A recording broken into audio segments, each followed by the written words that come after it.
The spoon paused halfway to my lips. I'd seen it, his hand, quick, nervous, trembling slightly as he stirred something into my bowl. He thought I hadn't noticed, but I had. And when he left the table to grab his phone, I switched the bowls. Quiet, precise, my pulse steady even as my stomach turned to ice. When he came back, he smiled at me.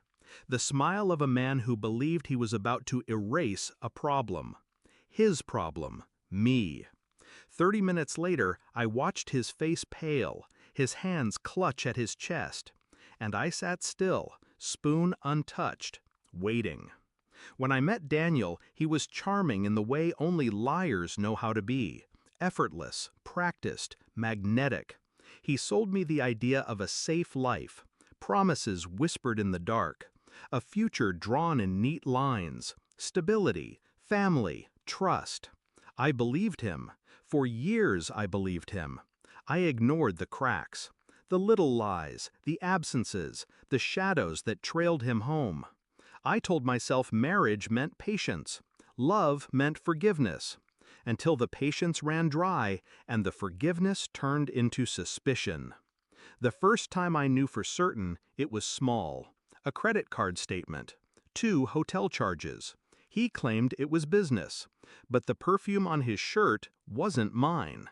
Then came the whispered calls outside, the half-erased texts, the nights he came home with guilt dripping off him like sweat. I didn't confront him, not yet. I learned to listen instead. He was reckless when he thought I was asleep, sloppy when he believed I was broken enough not to notice. But the night he slipped something into my soup, thinking he could silence me forever, that was the night his betrayal sharpened into something lethal. Most people panic when they realize their spouse is trying to kill them. I didn't. I felt clarity, cold, surgical clarity. I didn't shout. I didn't question. I didn't ask him why. I already knew the answer. Another woman, another life, a future without me. What he didn't know was that I'd been preparing for this moment long before the soup.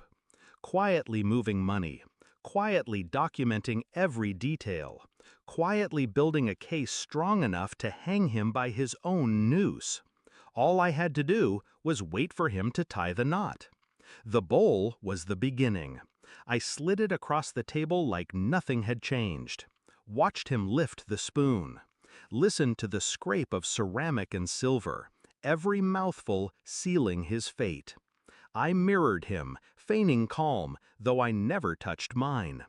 Then, as his body began to betray him, sweat slicking his brow, pupils blown wide, I reached for my phone.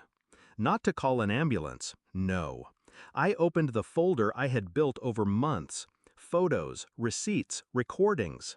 His double life in pixels and paper, his affairs, his theft, his plan to cash out my life insurance. I sent it all, straight to my lawyer, to his employer, to his parents, to the woman he thought he would run away with. Then I dialed 911. Not for him, for me. My voice steady, rehearsed. My husband collapsed at dinner. I think he's poisoned. By the time the paramedics arrived, he was half-conscious, slurring my name. His eyes begged me to fix it, to undo what he himself had done. I leaned close, my words a whisper only he could hear.